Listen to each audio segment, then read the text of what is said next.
Hi everyone, welcome to Homerino Collectibles, where today we're going to be taking a look at the DC Collectibles Essentials Supergirl. So the Essentials line is DC's move back to 7-inch figures after the Icons line, and obviously this line has discontinued now because now McFarlane Toys is doing the 7-inch DC stuff.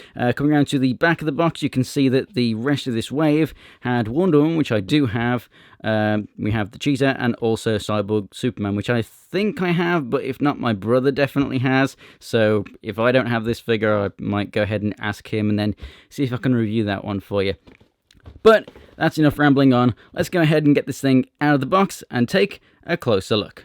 And here we have Supergirl out of the packaging and standing 6.5 inches tall, which meaning obviously in a 7-inch scale of figures, that is pretty good. This figure is really incredible, I have to say. I think the only thing that really lets this figure down is some of the paintwork in places, but in general, sculpt and articulation of this figure is phenomenal. So starting off just color palette wise, the red, the blue, the yellow, the skin tones all used are absolutely amazing. In the packaging, the hair is actually covered by some soft plastic. This obviously means that the hair is not rubbing against the cape there, so that you're not getting a bunch of red on that hair, or maybe vice versa, but I'm pretty sure it's the red that would rub off on that.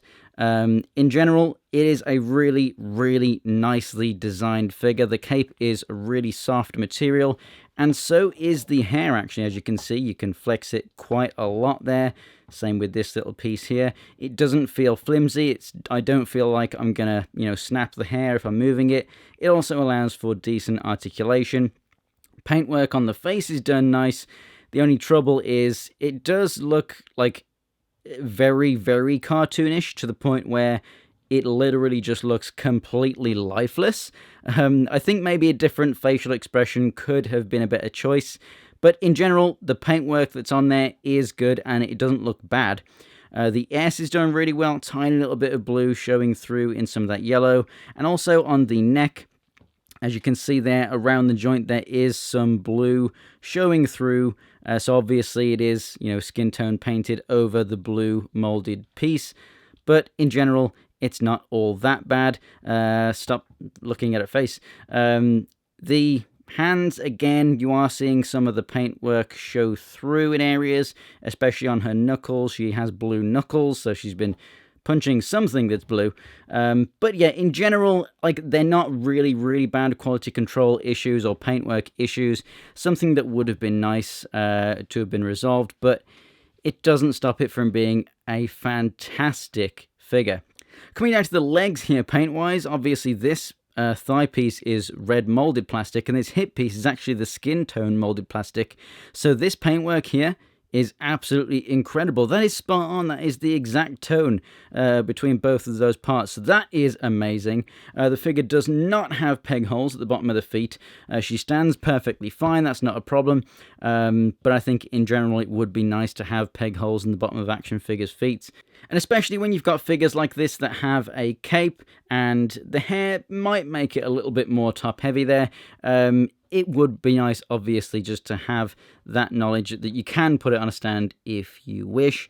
In terms of the articulation, then, of the figure, the hair actually does still allow the head to look up. It does kind of spring back a little bit, but, it does look up okay. Looks down very well. And then left and right is nice, a little bit of wiggle side to side. Shoulders do come out to the side and rotate all the way around. We have the ball joint at the torso there, so can go left and right and crunch forward and back, a little more back than forward, which for this figure is totally fine because it helps get the head a little bit further up for flight poses. The Essentials line for flight poses is better than the Icons line, but it's still definitely not perfect. But, it'll do, especially for a female figure like this. It will do. If you maybe heat the hair up a little bit more and you want to just spend a little bit more time just getting the head further up, you can get it to stay there and it will look fantastic. But for general purposes, I honestly think that they did a pretty good job with this figure. The arms do actually rotate up at the top there. We have the double jointed elbows. very, very nice. And then rotation and the swivel there at the wrists. The hips, even with this skirt, it is a very, very flexible skirt. It does actually kind of crease at the side there when you do bring the legs out. So, yeah, even a figure with a skirt can get the hips moving all the way out, which is fantastic. All the way forward and back just a little bit. The hips on mine are, well, actually, well, the thighs, should I say, they were tight, but obviously maybe just from holding the figure and kind of heating the legs up a little bit just with my hands, they've actually loosened up just fine. We have double jointed knees here, which go all the way back, rotation at the calves, and then the feet do move up and down.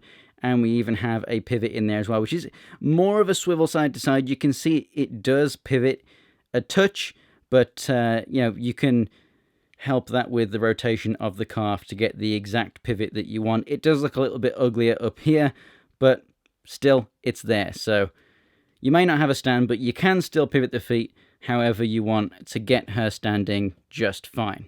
Overall, I think this is a phenomenal figure. It's a great version of Supergirl. I love the design of this suit in general, and I think that, yes, she does have a little bit of sloppy paintwork on the hands there. The bit under her neck is obviously covered by the face, so that's totally fine. In general, it is really, really nicely done. With how soft the skirt and the cape and the hair is, you can still get some pretty decent articulation out of a figure that, this by most of the companies probably wouldn't have quite as much. Especially with the cape being nice and soft and rubbery and flexible means that you can very easily get a flight stand in there, the ones with the kind of claw so that you can hold her up in the air, no problem. Again, she doesn't have peg holes in her feet, but as you can see, I've got her standing in a wider stance, totally fine here in an action pose. So yeah, definitely a fantastic version of the character.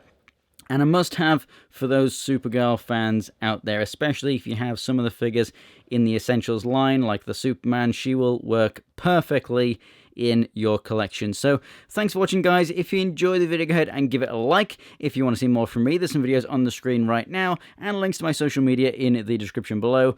For more DC figures, go ahead and subscribe. Thanks for watching, guys, and I'll see you next time.